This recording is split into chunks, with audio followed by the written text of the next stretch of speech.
El 17 de julio de 1936, un grupo de militares que se encontraba en la zona de África, al mando de Franco, dieron un golpe de Estado y ese golpe de Estado, al día siguiente, el día 18 de julio del año 1936, se trasladó a la península y con ello comenzó una guerra civil de las más sangrientas en la historia reciente de España y además luego hubo muchos problemas porque muchas personas tuvieron que marchar del país, la gran cantidad de muertes, de hambrunas, etcétera, y que además el país quedó devastado económicamente y, bueno, y se tuvieron que llevar a cabo durante un montón de años estructuras para ir reformando el propio país. El problema es que el 1 de septiembre de 1939 estalló la Segunda Guerra Mundial cuando Alemania invadió Polonia.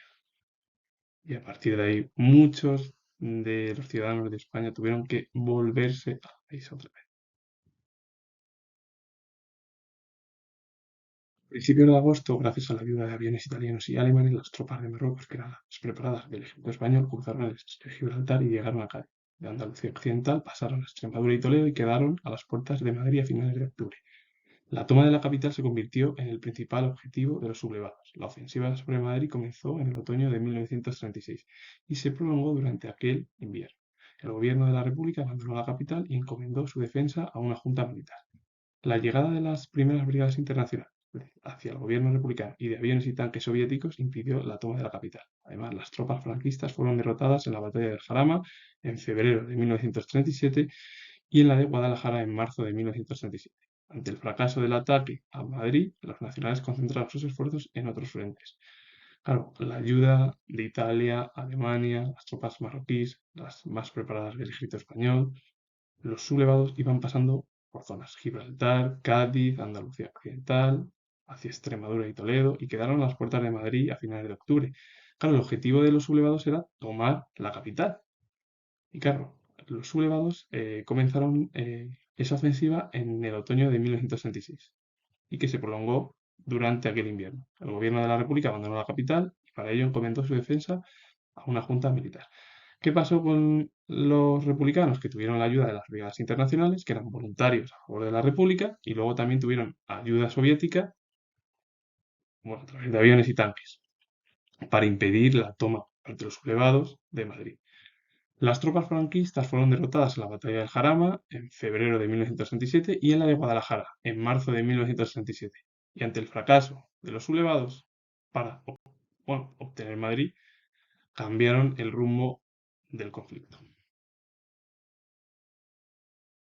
Las tropas de Franco se dirigieron al frente norte con la intención de tomar las zonas industriales del Cantábrico. El 26 de abril de 1937 tuvo lugar el bombardeo de Guernica por parte de la aviación alemana Región Cóndor, que además fue eh, un bombardeo brutal contra la ciudadanía española, que luego Pablo Picasso lo plasmó en un cuadro además.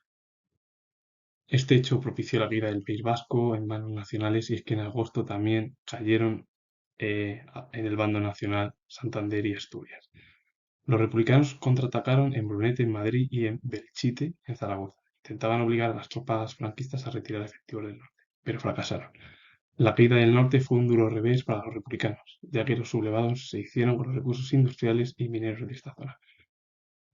Franco llevó a cabo las tropas con la intención de bombardear y con ello tomar las zonas industriales del Cantábrico.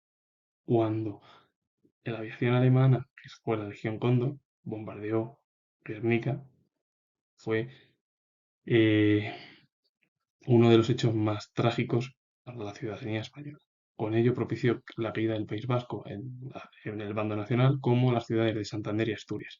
Los republicanos contraatacaron en Brunete, que es Madrid, y en Belchite, en Zaragoza, para que las tropas franquistas se retirasen del norte. Al final, los republicanos fracasaron. Y la caída del norte fue un duro revés para la República, ya que los sublevados se hicieron con los recursos industriales y mineros de esta zona. A finales de 1967, Franco se dirigió al frente este, su ejército tomó Teruel y luego avanzó hacia el Mediterráneo y aisló el territorio catalán del resto de la zona republicana. El territorio republicano quedó fragmentado. Para salvar esta situación, las tropas republicanas cruzaron el Ebro y atacaron al ejército franquista desde la retaguardia. Entonces se produjo la cruenta batalla del Ebro, que duró más de 3 meses y en la que el ejército republicano quedó prácticamente destruido. La derrota de la República se produjo entre el otoño de 1938 y la primavera del año siguiente. Los nacionales avanzaron sobre Cataluña sin apenas oposición y tomaron Barcelona en enero de 1939. En marzo de aquel año, las tropas franquistas entraron en Madrid y la guerra se dio por concluida. El 1 de abril de 1939 el conflicto finalizó siendo uno de los conflictos más sangrientos de la historia reciente de España. La Guerra Civil Española provocó la pérdida de casi medio millón de vidas, el exilio de gran cantidad de compatriotas y la devastación del país. Hay que decir que en 1967, ya a finales, el ejército franquista se dirigió al frente este, tomó Teruel, luego avanzó hacia el Mediterráneo y ahí aisló el territorio catalán del resto de la zona republicana. El territorio republicano quedó fragmentado y, para salvar la situación, la República cruzó el Ebro, es decir, todas las tropas republicanas, y atacaron al ejército franquista desde la retaguardia. Entonces se produjo la cruenta batalla del Ebro, que duró más de 3 meses y en la que el ejército republicano quedó prácticamente destruido. Entonces, con la derrota republicana, entre el otoño de 1938 y la primavera del año siguiente, los nacionales avanzaron sin apenas oposición sobre Cataluña, tomaron Barcelona en enero de 1939. En marzo de aquel año finalizó el conflicto. El conflicto finalizó el 1 de abril de 1939 cuando las tropas sublevadas, es decir, franquistas, entraron en Madrid. Hay que decir que la guerra civil provocó pérdidas de casi medio millón de vidas, es decir, un montón de muertes, el exilio de gran cantidad de compatriotas y la devastación del país. Aparte también la hambruna y los problemas de que muchos niños se tuvieron que marchar del país a otras zonas, aparte europeas, también hacia América Latina. Y este fue uno de los conflictos más sangrientos y recientes de la historia de España. Y ojalá que no se vuelva a repetir ni en España, ni en ningún país de Europa, ni en el mundo. Hoy en día hay mucha presión por parte de las potencias más destacadas a nivel mundial. Así que esperemos que no pase nada en ningún territorio y que podamos vivir una relativa calma el resto de los territorios, ya sea Europa, Estados Unidos, Canadá, China, y bueno, no se quiere lo que está sucediendo con la invasión rusa sobre Ucrania y bueno, luego las expectativas que tiene también China sobre la zona de Taiwán. Pero bueno, con ello finalizo, comentar que tengo logrado historia, si os ha gustado este vídeo, darle a like, suscribiros y poner comentarios. Saludos, adiós.